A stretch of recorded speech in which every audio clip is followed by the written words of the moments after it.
Hang on, I'll just set the live stream going. Right. Right, we're live now. Thank you very much. Well, good evening. Welcome everybody to this last appeal meeting for Thursday, the 15th of April, 2021. Angela, can I go to the roll call, please? Councillor Allison? Here. Councillor Cruz? Councillor Donnelly? Yeah. Councillor Elliott? Here. Councillor Hill? Here. Councillor Lees? Here. Councillor Michelle Morley? Here. Councillor Statham? Here. Councillor Wayne? Here. And Councillor Wakeman? Thank you, Angela. Chair, sorry, may I just, Councillor Cruz has sent me an email saying that he sends his apologies. I'm pretty sure he did send it through to the respective officers, so he has sent his apologies. Thank you. Thank you. I'll come back to that in a second. Yeah, thank you very much. Well, the next item on the agenda, I would like to call for a minute silence in honour of His Royal Highness the Duke of Edinburgh. As you know, has passed us last week. I think he's deserves a great, been a great ambassador for this country, and I would like to call for a minute silence. Thank you.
Thank you very much. Thank you.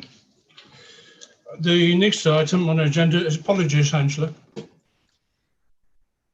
I hadn't seen apologies, but I did log off at 4:30, so it looks as though it's Councillor Cruz. And has anyone heard from Councillor Wakeman? No, but I did speak to him earlier on. He said he'd be here tonight, so he's probably running a bit late here. Okay. Item number 2 on the agenda, public participation. Have we any speakers? None tonight. Okay.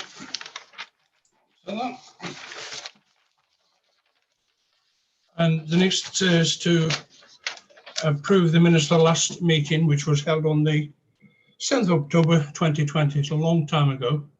If anybody can remember those minutes, if you want to, if we could have a proposer and a seconder.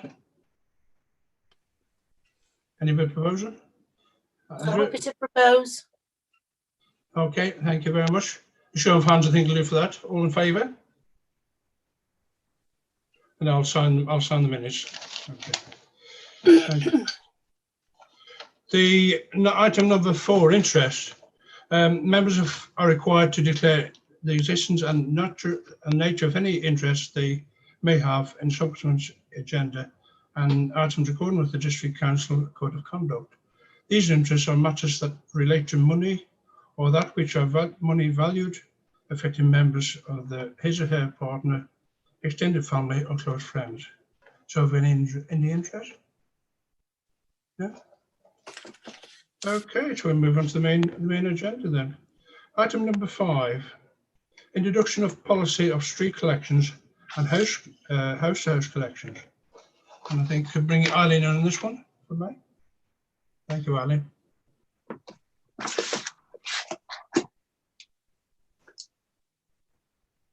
Sorry, Chair, just unmuting there. Thank you. Yes, good evening, everybody. So this is a report that informs the committee of the responses that we received from the consultation exercise on a draft policy in relation to street collections and house-to-house collections that was discussed at a meeting of this committee about a year ago. It seeks members' approval of the final draft policy for referral to a meeting of the council. So the comments that we received back from the consultation are produced for you in Appendix 2 to the report. The comments are largely complementary. No other changes have been proposed other than those small amendments that are highlighted in the draft document in Appendix 2. So we're presenting it to you tonight, really, for approval and referral onto the council for adoption as a formal policy. It is the first time we've had a formal, or we will have a formal policy for house-to-house and street collections. So I don't think I need to say any more, Chair, other than if there are any questions, I'm happy to take those. All right, any question for Eileen? No? Andrew? Yes, Chair. I'd like to move the recommendations. It's just the responses from the consultation. I'll be happy to move it so it goes forward to a council meeting. Thank you. Second. Does that find a seconder? Councillor Lees? Yeah, I'll second that, Chair. Thank you. So we're going to move on to debate, yeah? Can we move into debate on that? No debate? Okay, right. Oh, Councillor Wayne, sorry. Yeah, I'd just like to say that it is a good report, and at the end of the day, the document, I do like the fact that the comment made by Derbyshire Trading Standards to put the links in to the specific offences makes the document read a lot more clearly. That's all I really want to say. It is a good document. Thank you. Thank you. Any other member wishing to take part in the debate? No? Okay. Right, we'll go to the vote then. Angela?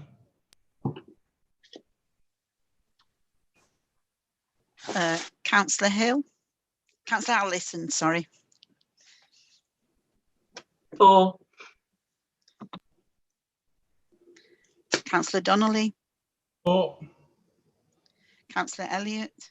4. Councillor Hill? 4. Councillor Lees? 4. Councillor Michelle Morley? 4. Councillor Statham? 4. Councillor Wayne? 4. Well, thank you, members, on that. That's carried. And on to item number 6, and that's a review of the gambling policy and statement of licence principle in 2022 to 2025. Is that you again, Eileen? Yes, thank you, Chair. Mark? Sorry, just a second. In your Mark. Good evening. Sorry about that. I had a bit of trouble logging on. All right. Okay, Chair. So this report is this report is about the 3-year review that we do on the gambling policy and have done every 3 years since 2007 when it was first introduced. The idea being that we would go out to consultation. Well, the idea is that we would go out to consultation on the existing policy and await any comments as part of that consultation process. So we would then bring any comments back to a future meeting of this committee, which would have to be either the July meeting or the September-October meeting, because we have to go to full council for the adoption of any new policy, any changed or new policy by before January 2021, where it would be adopted for a further 3 years. So the comments, well, that's really it, actually, Chair. I don't know if there are any questions about it, about the draft policy or the process. Thank you, Eileen. Any questions for Eileen on that? Put my hand up. Councillor Allison.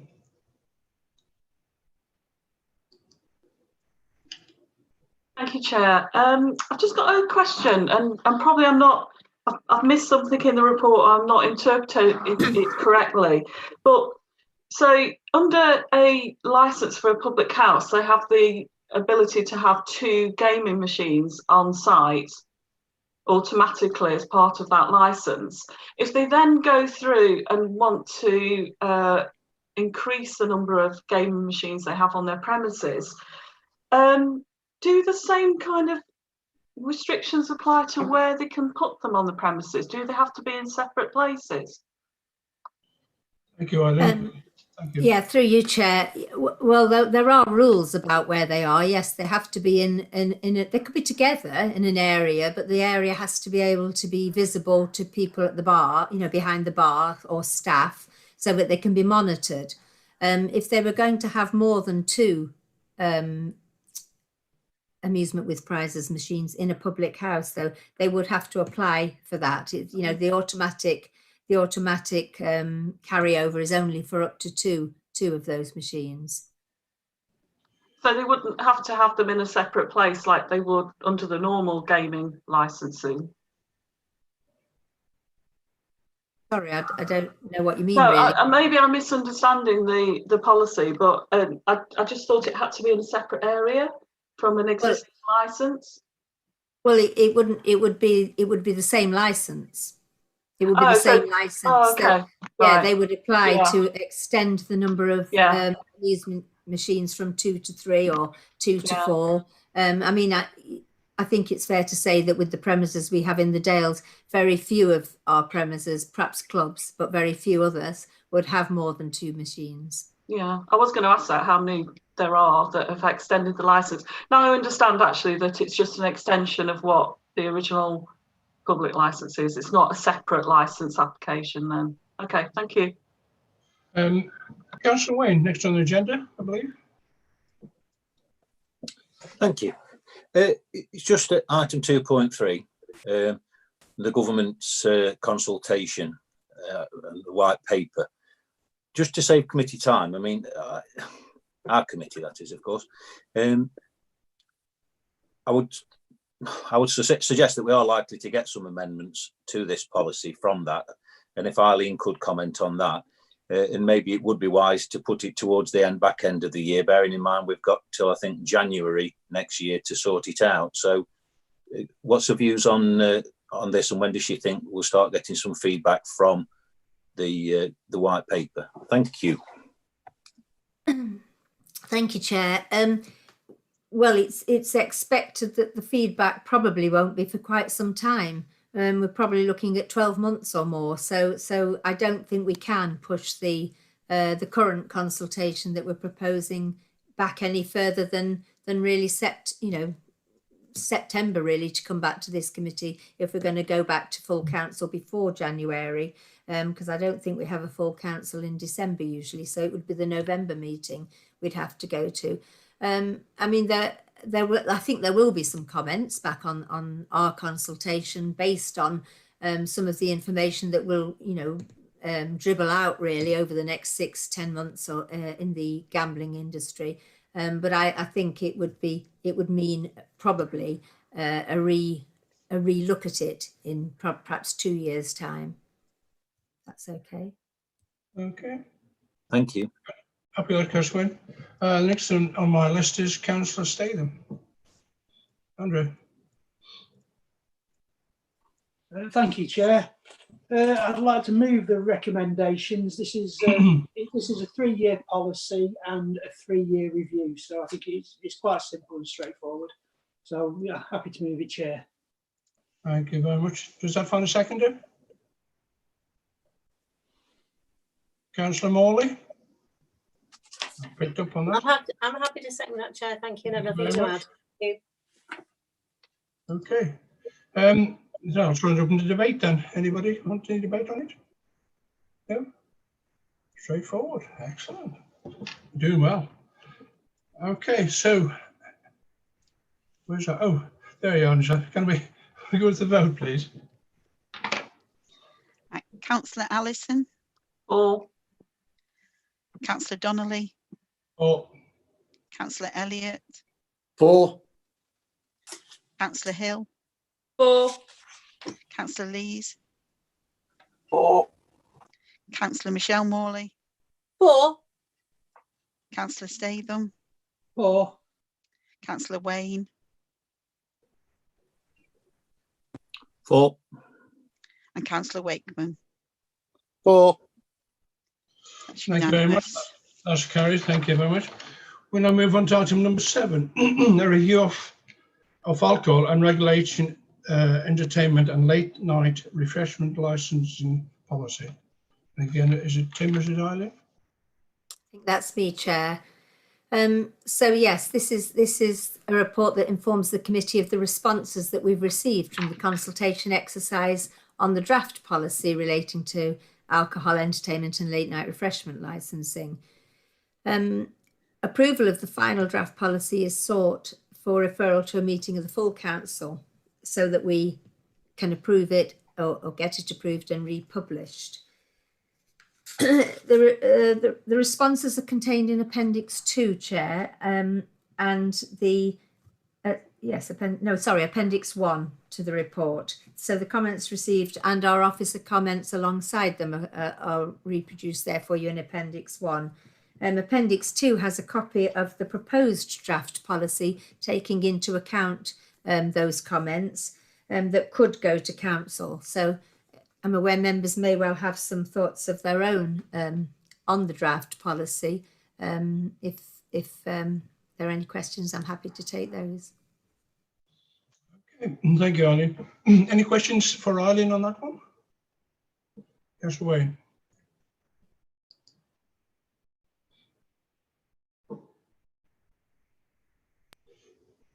You're on mute, Steve. I knew I'd do that. Sorry about that. It's just at item 7.3, and it's just, I think Eileen is going to amend this, but I can't see the point of it being affected businesses. This is at 7.3, because it would have to be affected residential properties as well. So if that could, the word affected could be taken out. And then basically it would just read, do not have a potential to impact upon residential properties and businesses. I do feel that it is important to have the businesses in there, because particularly on Dale Road in Matlock, having spoken to a number of people who have businesses down there, they are getting a little bit concerned about the degree of antisocial behaviour. This was pre-COVID, I hasten to add. So if that could be done, that'd be great. Thank you. Yes, through you, Chair.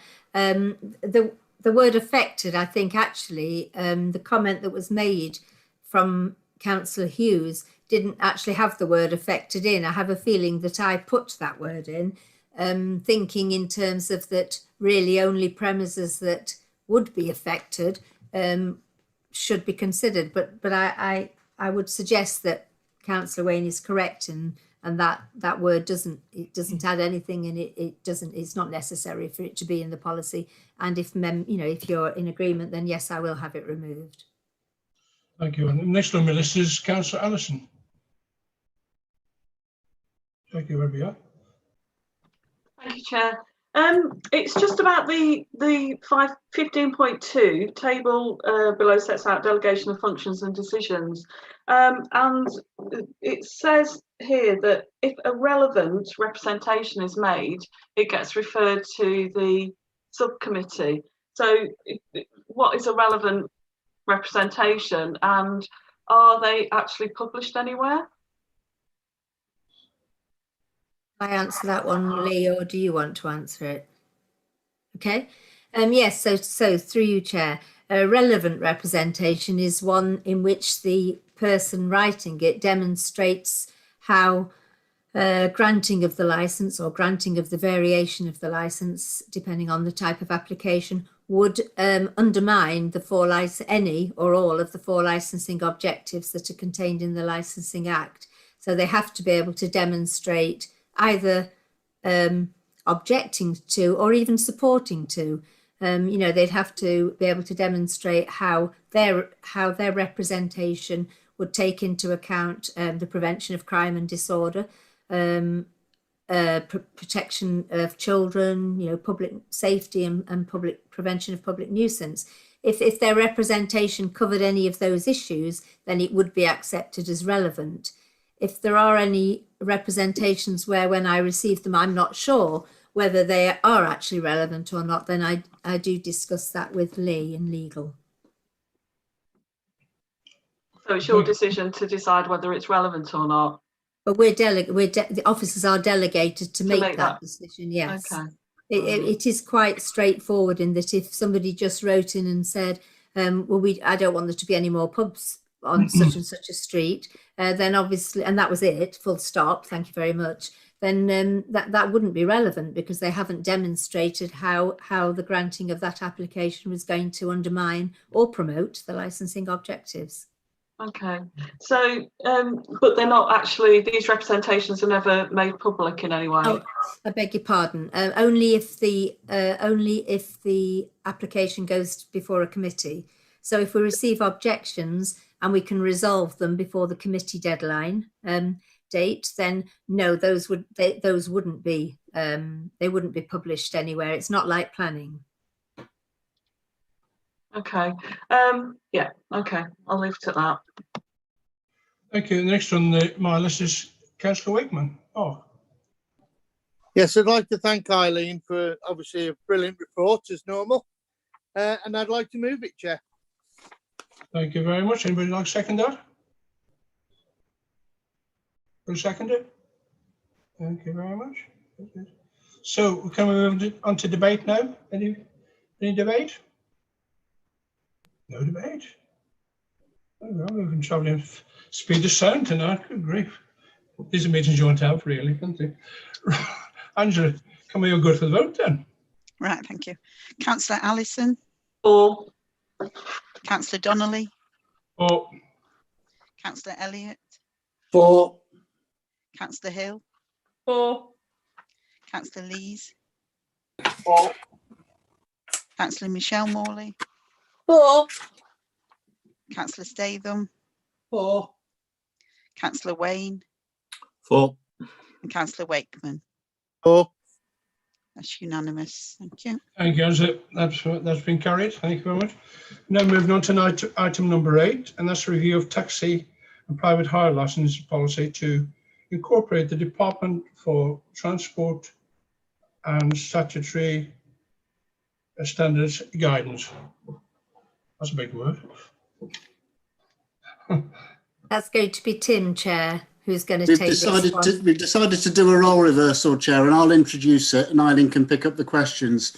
Okay. Mainly that's because Eileen knows a lot more about this than me and will be better at the questions, but it's also partly to give you a break from her and her a break from talking.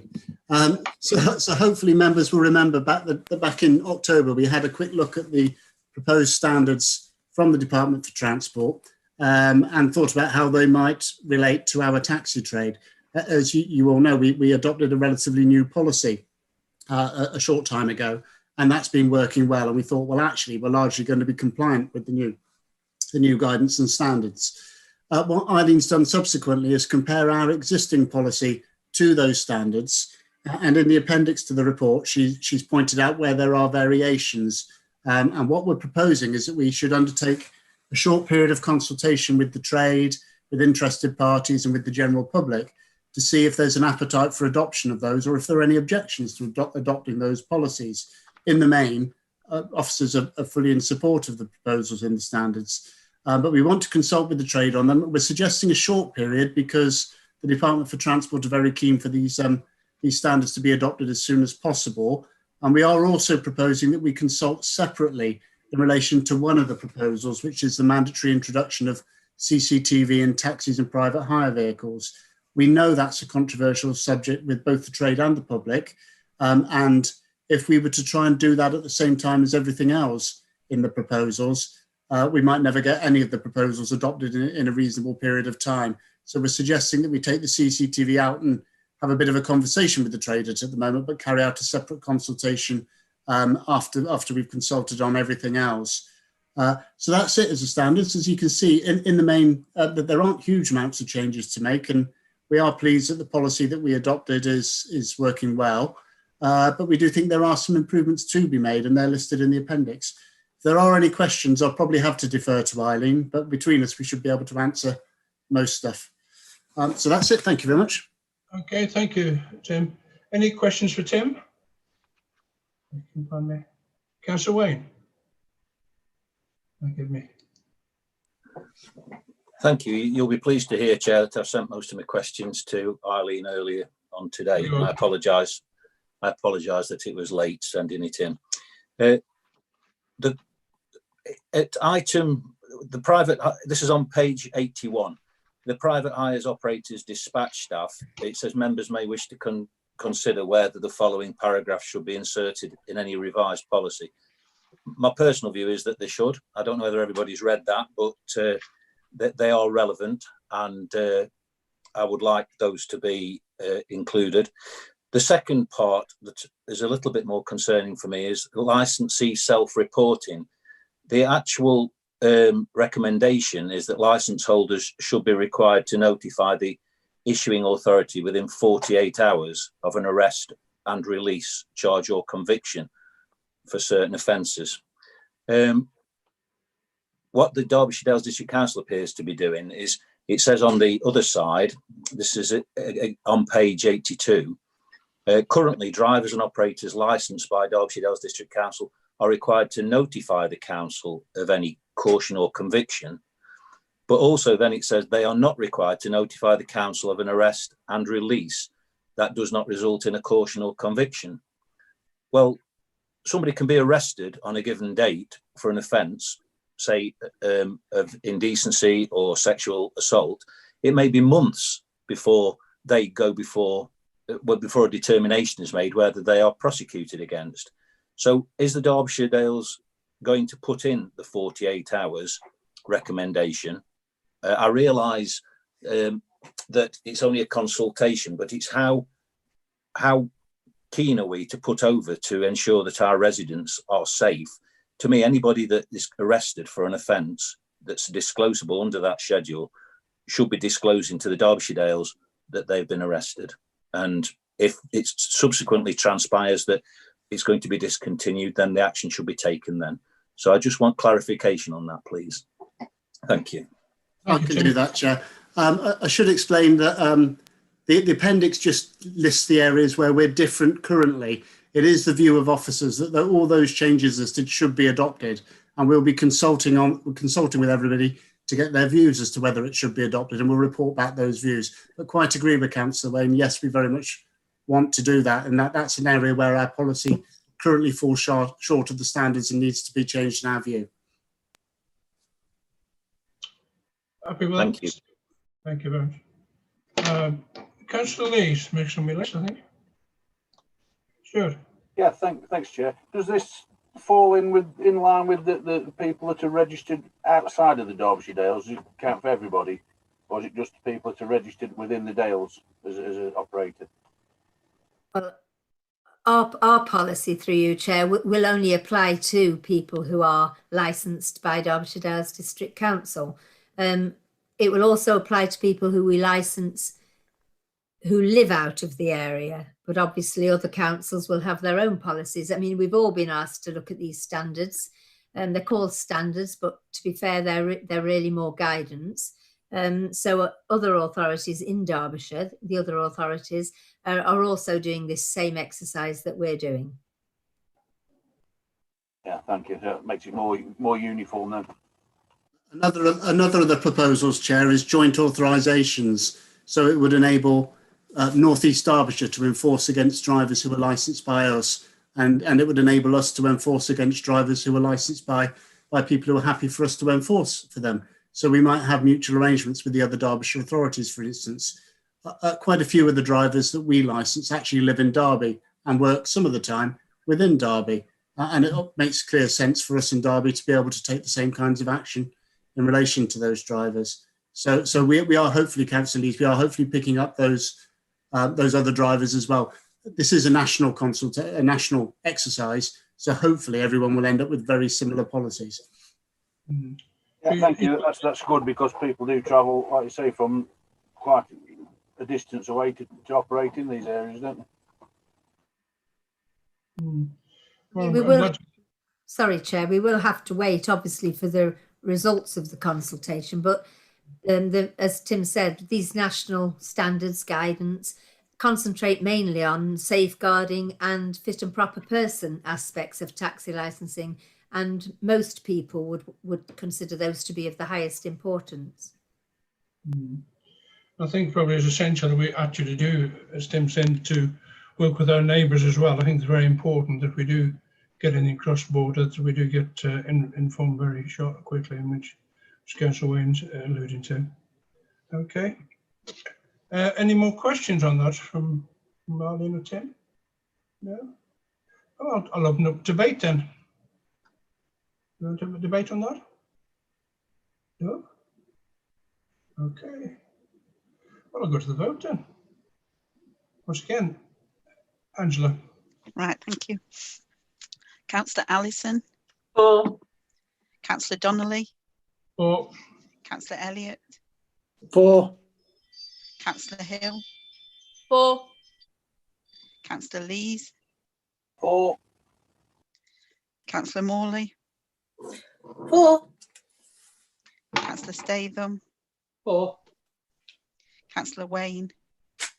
For. Councillor Wakeman. For. That's unanimous, Chair. Thank you, Angela. I think that's been carried. That's it. I think that we've come to the end of the meeting. I don't believe it, really. Crikey. That's brilliant. I think we need some instructions to these other committees to see if they can speed things up as well, really. Not to mention any committees, like, but there you go. Okay. Anyway, ladies and gentlemen and fellow councillors, thank you very much for your input this evening. And some will be seeing you on Tuesday at our planning meeting, which I think is going to be a bit longer than this one, that's for sure. Understood, I think. Anyway, so thank you very much, and I bid you all good night. Thank you. Good night, thank you. Thanks very much. Thank you. Thank you very much indeed.